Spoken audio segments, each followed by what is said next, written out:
I don't doubt myself, but I just wonder why I can't see things myself sooner. If it makes you feel better, I couldn't write a novel. I literally couldn't write a novel.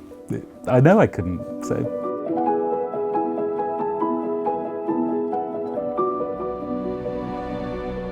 Hi, I'm Bernardine Evaristo. Hello, I'm Simon Prosser, Bernardine's editor. And this is my career in writing.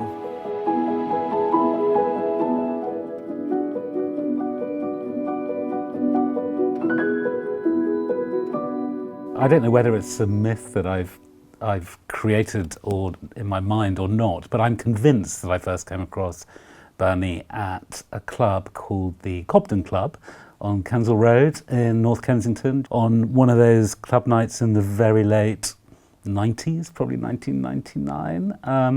I probably have come across your work before, but maybe with Lara. But I think that's where I met you. It's totally where you met me. I remember it because we were at someone else's book launch.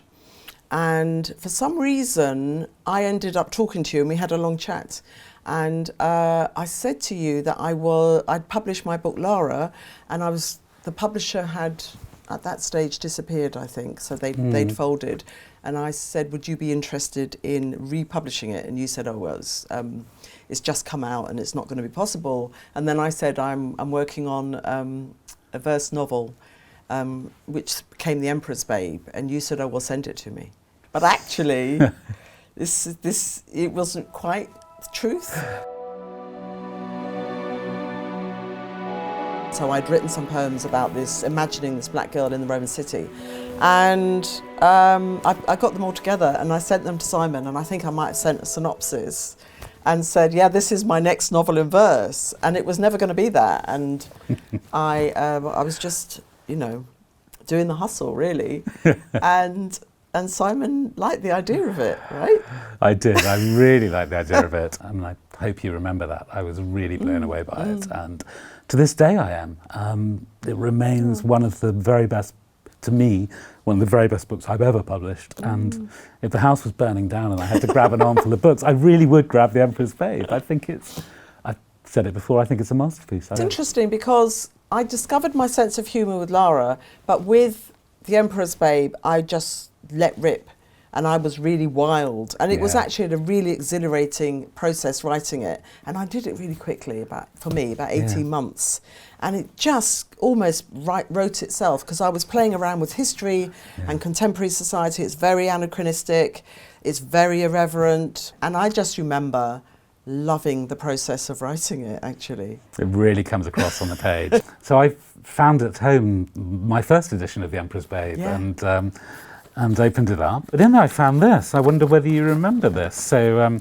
first is the Roman luncheon that we had to celebrate the book. I do remember that luncheon, Notting Hill somewhere. And then there was the book tour, which included Momo. Do you remember that Moroccan club? Had like a downstairs nightclubby bit. I know, you seem to have gone from there to a week later being at the Goethe Institute, which certainly didn't have a nightclubby element. So Soul Tourists, I think, took about 4 years to write. The first draft was about 90,000 words, and it was my second time trying to write prose fiction. And it was just this rambling mess, essentially. And Simon's a very good editor. Even though this book was so problematic when I gave it to you, you never you certainly never crush me, and I would suggest you probably never crush your authors, because that's not your MO. You're always about how do we make this work? And so I can't remember what the notes were, but you sent me away, and I started to put a little bit of poetry in this prose, and then you said, oh, I like the poetry. Looking back at it and reading back on it, it's definitely your most experimental novel. Yeah, really. I mean, reading it now, it's extraordinary, actually, how bold you were with this book. So it's a prose novel that also includes long stretches of more poetic language. Well, poetry itself. Scripts as well. And scripts. Yeah, and I try not to think about the critics, but I think, oh my God, is this going to get slammed because I'm pushing it a bit too far? That feeling is very exciting for me. Yeah.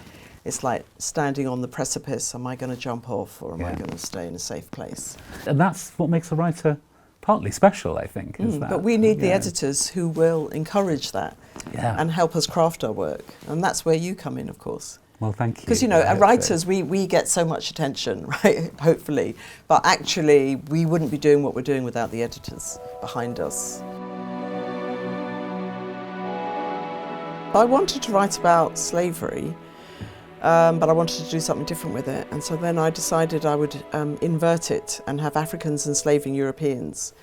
And once I realised that was what I was going to do, then I had a lot of fun with it, actually, because I kind of played around with ideas of civilization and savagery and just turned everything on its head. And through this story, I'm looking at the roots of racism as well as looking at the manifestation of racism today. Yeah, it's a devastatingly good book. And I remember, what I think of Empress Babe and how much I love that book. But with this book, I thought this is a prize-worthy book. I remember some of the editorial comments were about toning some of it down a bit, and it was quite right, because the middle passage, which was the journey that Africans endured from Africa to, say, America or the Caribbean or South America, the satire there was just a bit over the top. Sometimes I do need to be told, just rein it in just a bit, and I did, and it was absolutely right, because it would have tipped it over the edge of being inappropriate, even though I like to be inappropriate.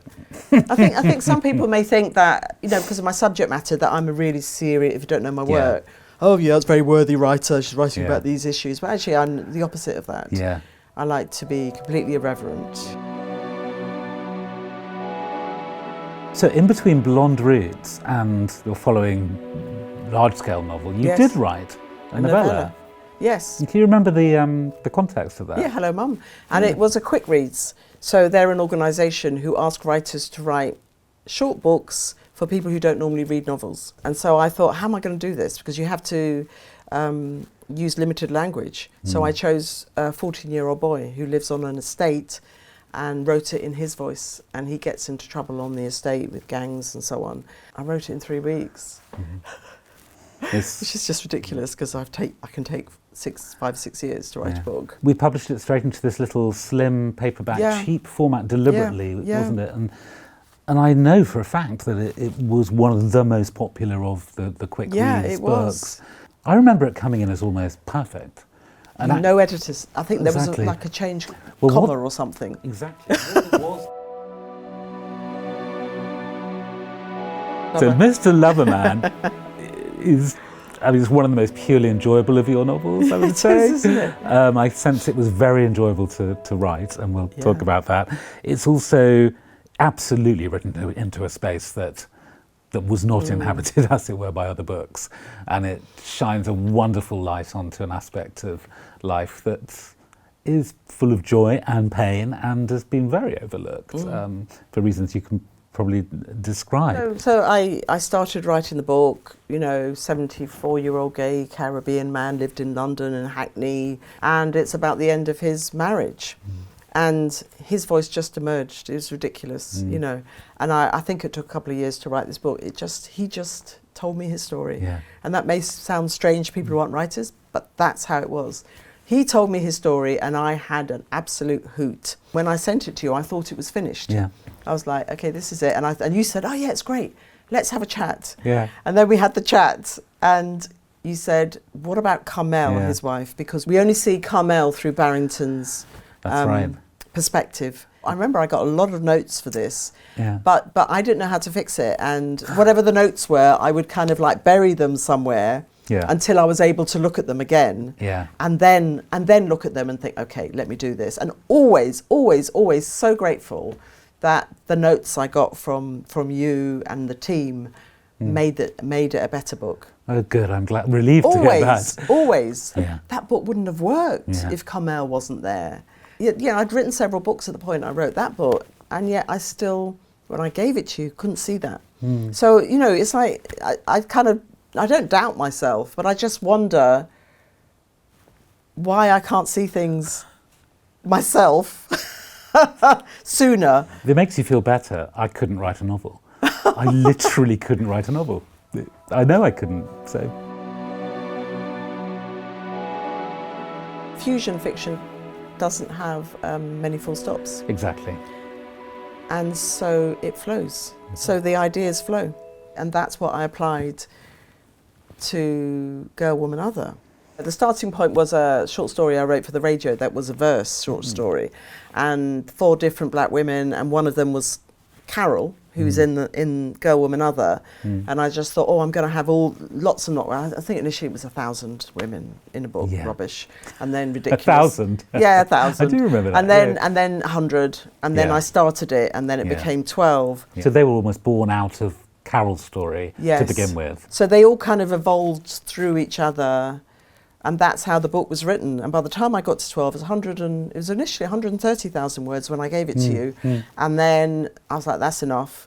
and then through editing, it was brought down to 120. Yeah. And I'd never written so many words because I think Mr. Loverman was about 82,000. Yeah. So it's 40,000 words extra. At what point did you know that it was going to be pretty exclusively about the women? Straight away. You knew that straight away, and that was it. It was just going to be about women's lives. Because at that time, we weren't really anywhere. Yeah. We're still not really, but it's a little bit better today. Yeah. The challenge for me was to make each character distinctive. Yeah.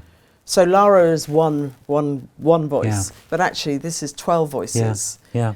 And I think I could do that because of all the other books I've written. Yeah. I could make each one different from the other, and that was really important. Because I feel that very strongly, that without writing the novels that we've been talking about, you couldn't have done this. No one could have done this. Yeah. So they were like a sort of training for that, both in terms of stamina and also like building up the armoury of things that you were able to do. Yeah. And also, thirdly, actually, the thematic stuff that you've returned to again and again in different ways. This is an incredibly layered book. Exactly. It's exploring so many different things. Yeah. So I was right about the Booker for once. I know. You won it, and wasn't that? And you were saying that, so it's incredible. I mean, you didn't say it to me, thank God, because that's like, you can't, can you? No, I said it to quite a few people. I remember distinctly saying to you, whatever happens, as far as I'm concerned, you've won before, and you said, "Oh, don't worry, I have won." You have to believe. You have to have this blind belief, right? Exactly. And then you bounce back when it doesn't happen. Exactly, and I think that's what you said. You said, "I said, what happens if you don't win?" And you said, "That's fine. It's fine.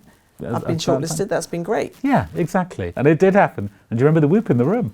I remember. Well, actually, I wasn't really aware. I was like just in some state of ecstasy. I've never heard a whoop like it, and I've been at quite a few Booker Prizes, and there's always a whoop from the table where the publisher of that author is and associated guests, and there was always, polite. But this time there was a real such a cheer, wasn't it? And that was about something else. That was about actually a lot of people in that room, other publishers, other editors. You've been very, very supportive of other writers.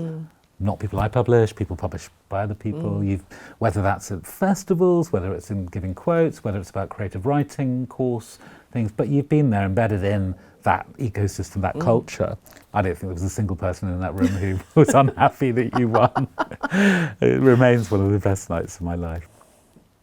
Another side of your win, I think, which was so wonderful, was that because you have been deeply engaged in various forms of activism, that by activism I mean, struggling, pushing for change, particularly around issues of race, class, gender, all sorts of ways, and specifically in the kind of creative area.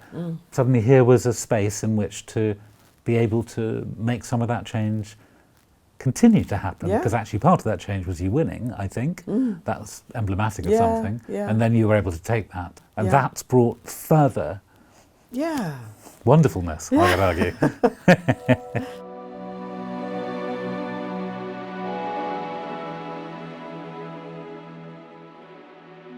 When I was thinking about the next book, following up Girl, Woman, Other with another novel, a bit too close.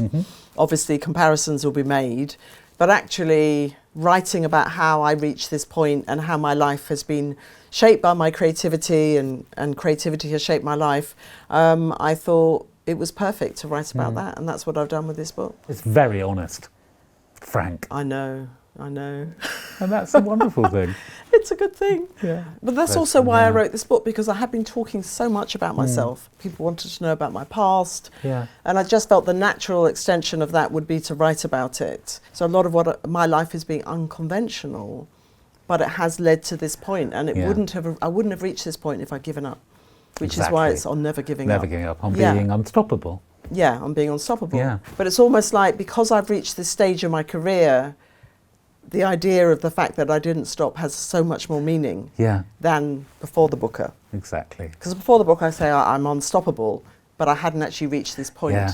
But actually now I have, so it Yeah. means so much more. Yeah, and it's the perfect moment at which to reflect back and to look at that journey with the aim of helping other people to make that journey, be inspired to make that journey, and after this there'll be another novel. Another novel. And we'll be back here, I hope, to talk about it. This has been such a pleasure and so unusual. We've never done this before. We've never sat down and talked about our relationship, about editing the books, gone through the books. It's been the first time, and it's been really fantastic. What a journey it's Yeah, been. and thank you. Thank it's a you wonderful so thing much. to look back on that, and thank you. Thank you. Thanks for watching. You can get my book Manifesto in hardback and also as an ebook and audiobook by clicking on the link below.